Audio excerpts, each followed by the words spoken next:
Welcome back to Rise to Liberty podcast. Today we have a very special guest, a very harrowing story. First and foremost, this is a conversation that could be very, very triggering to some. And any of my recurring viewers or any of the new viewers, I don't use that word lightly. Of course, this is not a triggering as a liberal might use it. Somebody on the left. This is a conversation that actually could be very damaging to some, or those who are not very that don't want to hear very challenging and tough things. So I am just giving this forewarning that this is going to be an open and honest conversation about, for lack of a better term, evil. And if you believe that you cannot handle this conversation, or if you have suffered any sort of trauma in the past, and you are still struggling with these things, maybe this is an episode that you should probably skip. So just to give a fair warning, is there anything you would like to add to that, Jenny?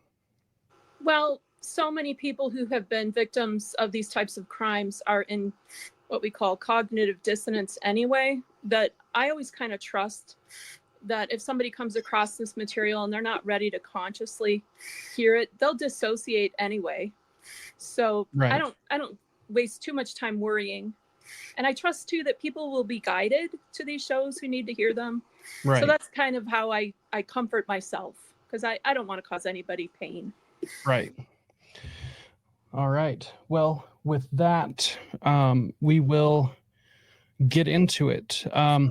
So, Jenny Marie Hatch, you are a mom, a podcaster, and blogger. And would you like to just kind of give an intro to yourself? Who are you, and why should people be paying attention? Well, 2 years ago, I made the decision to cover the Hamblin versus Utah case as a journalist. I watched the presser that David Levitt did, in which he claimed that a woman with a very similar background to mine was tragically mentally ill. He said this 5 times during his press conference. And it was in that moment that I said, I'm going to help these victims by sharing my own story, first and foremost, but also by just working as a journalist. There had been some good mainstream media coverage, especially from people like Adam Herbets in Utah on Fox News. He was great. He did some wonderful reports. And there were many others who stepped up immediately to cover it. And I kind of joined that chorus. But over a series of weeks after the dueling press conferences with Sheriff Mike Smith and David Levitt, one by one, these journalists all stopped reporting. And when I received a cease and desist around my coverage of it, I had a decision to make. Am I going to keep going, or am I going to cease and desist covering the story? I decided to tell them to F off and just kept going. And I am so grateful for people like you and Goel at Investigations and Ritual Abuse and others who have been stalwart in covering the story, because I believe it is now completely underreported and it needs more coverage. It could use a crowdsourcing from people who are into true crime and really want to dig into the next big story. I would really encourage anybody listening to step into the fray and join us. When did you start covering this, Jacob? I didn't notice when you decided to take it on. The very first time that I released a coverage of it on my Substack, which I will link below for anyone to go check out. It's just a basic overview of what had happened with these press conferences that Jenny had mentioned. It was probably just a couple of weeks after that first press conference. Okay. Did you feel any terror around covering it yourself? Were you scared? No, I actually, I feel a need to do it. I feel as though, I feel as though this is one of my callings. Yeah. a little bit of background beforehand. I had been covering, things like mind control, behavior modification. I have a major issue with the satanic panic narrative, the framing of a witch hunt of these things. Organizations such as the False Memory Syndrome Foundation, who is or was they're no longer an official organization, but their damage to everything. It's kind of what I was doing in the background, and then this story came out, and I had to jump on this immediately. Also, like you said, it is underreported. Yeah. And I think that is on purpose. I think it is for a reason. And so it was just one of the things I have to do. I feel as though I'm being called to do it. I am too. And on days when I felt nervous and scared, I was more afraid of being killed than being sued. But now we are the people, Utah, being threatened with a lawsuit. We know Goel at Investigations and Ritual Abuse is being sued for stalking. Yes. Not the Hamblins, that family down in Spring City. What's their name? The artist. The Benyons. Yeah, the Benyons are claiming that him covering the story, acting as a journalist, is evidence of stalking. So we'll see where that goes. He's hilarious because he is fearless, and he's beating them in court right now. The courts aren't quite sure what to do, but that's been fun to follow. And then I read his most recent post yesterday. Did you see it? I have seen it. I haven't had a chance to read it yet. It was great because he shared how there are people high up in the church, like Shalom Levitt, who've been invited to come speak at conferences on sexual things. And then there's a former stake president who's been invited to come give a fireside. And he's outed in the Hamblin victim statements as one of the worst. Right. And Goel just put ads for both events. And there are people in the comment section who said, let's go organize a protest. Because it's apparent that there are many people who are either ignorant about these things, they do not believe them, or they are in cognitive dissonance and they're not able to quite see the truth. Right. So, that's where it started for me. And then, as you said, I'm a victim of this stuff. And so I can give you like the 5-minute version of that if you want. I've done whole podcasts explaining my story. So people can go find those on my Substack, which is jennyhatch.substack.com. Which is linked in the episode description.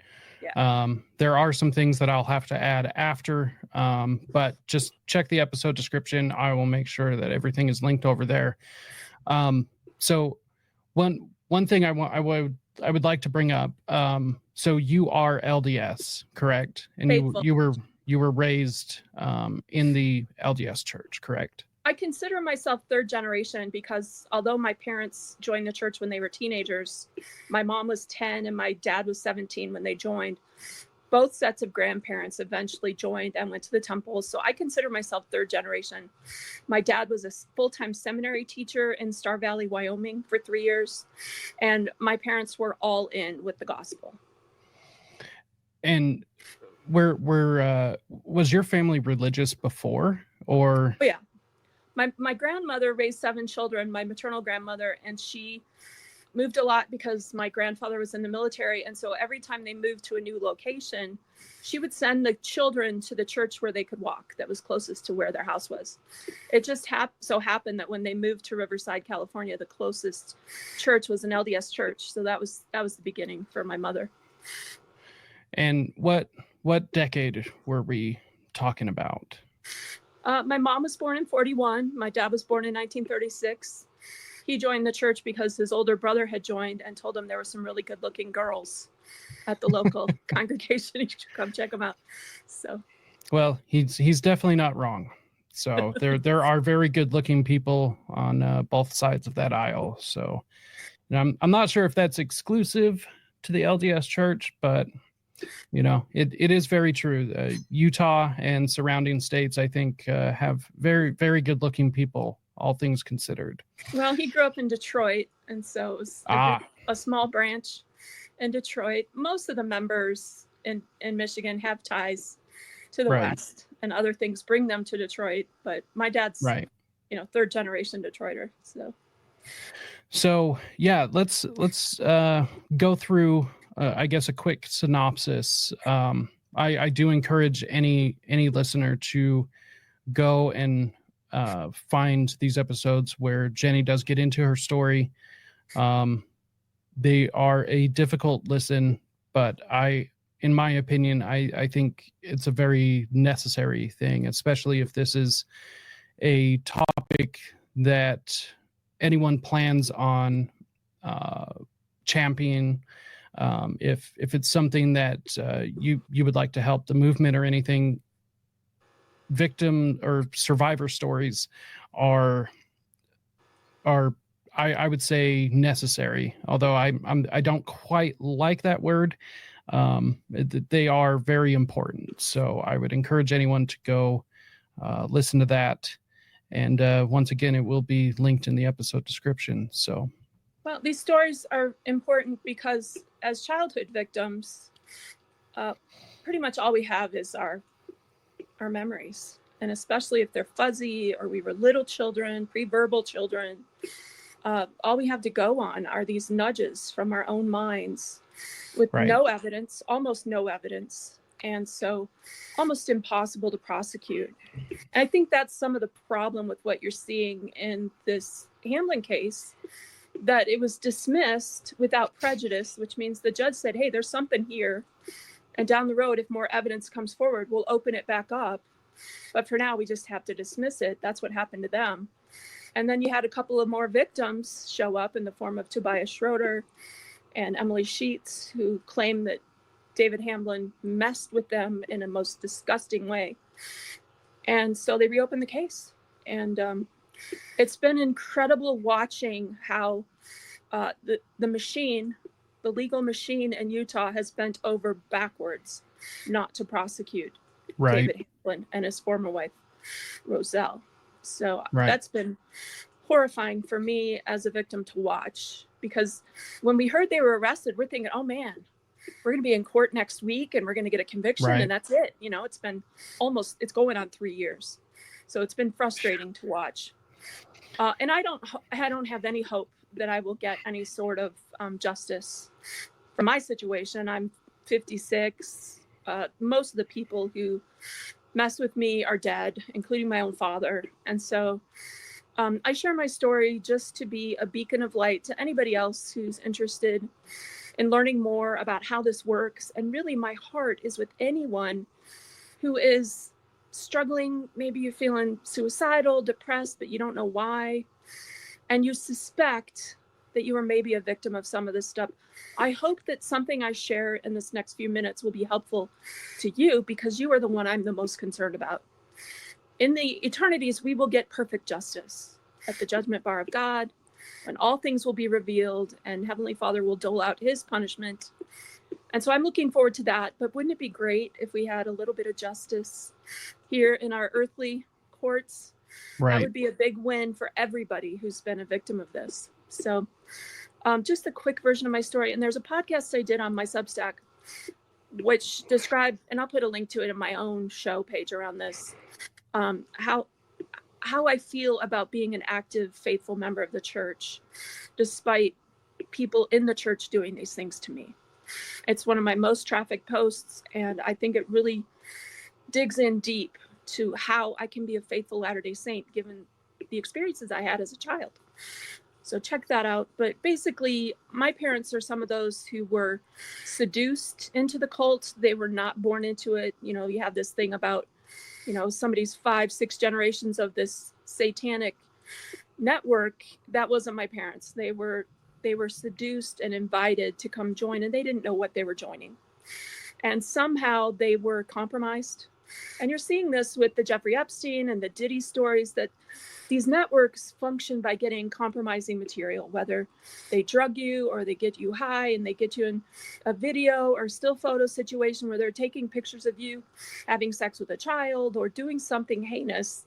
They get the materials to extort you, and then they've got you controlled. and this is what I believe happened to my parents. They were brought into this group of people, and they weren't just Mormons. They were all the movers and shakers in the Detroit area. And I grew up in the same stake, the Bloomfield Hills stake in Michigan, as Mitt Romney. His father was our stake president. He eventually became our patriarch. When he died, my father became the patriarch of that stake. So I'm not saying the Romneys were involved in the network. I don't know. I don't have any evidence of that. But there were people from business and sports and the arts, the education establishment, and the churches who were involved in the satanic group. And they operated very much the way that you hear that Epstein did, Jeffrey Epstein, with just controlling people, threatening them. And then there were real punishments. People would disappear, they'd be killed. Sometimes their kids would be killed. And that always sent a chill over the whole group, like, stay in line. Don't you step out of line. If you try to, we're going to mess with you. And so I believe that's the umbrella that my parents functioned under for their whole marriage. My dad died a couple of years ago. My mom's still alive. I don't have any contact with her. Any of my 7 siblings, their spouses, nieces and nephews, I am completely outside of my family circle. And that was because of my choice. I could not rub shoulders with them saying I was tragically mentally ill. Jenny's just crazy. Especially when I started talking about the ritual stuff. So false memories. Yeah, exactly. My mother gave me Elizabeth Loftus' book and handed it out to the whole family. Said everybody has to read this. And this is False Memory Syndrome book written by her. She was hired by the False Memory Syndrome people to write a book explaining how it's all just these therapists implanting all these fake memories. That's the shtick. But those people are going down. Fiona Barnett in Australia was very involved in outing them as families whose own kids were outing them as pedophiles. And so they're not really functioning anymore, but the effect of that group is still with us. It's still affecting us. Very much. Yeah. So I was given all the programming to make me a controlled slave. That's the goal. They want you to be absolutely controlled. So I had the infant ritual. Real quick. So you are, for those who don't know, you are talking about what I guess Goel has rightfully dubbed the LDS Church of Satan. Although it seems as though, at least through my investigation, that there are outside influence as well. And so this is a group within the church that have kind of subverted they use their religion, LDS leadership. Yeah, they use their religion to cover for their Satanism. And they go looking for families to join them where it's obvious the kids are being molested by somebody. And they do that on purpose so that if anything comes out with the kid, a bad behavior, an addiction or whatever, they can point to the sexual abuse and say, oh, this kid's a victim of incest, and then they're all on board with that. Go ahead and prosecute whoever did it. And it's cover for the true crime, which is the satanic rituals that the children are being subjected to. Right. So I had all of it. I had their induction ceremony. When you're a newborn, they do this thing where these men are surrounding you and they ejaculate on the baby. That's your welcome to life, little child. We own you. I had that. I had a 4-year-old ritual when I was forced to kill a dog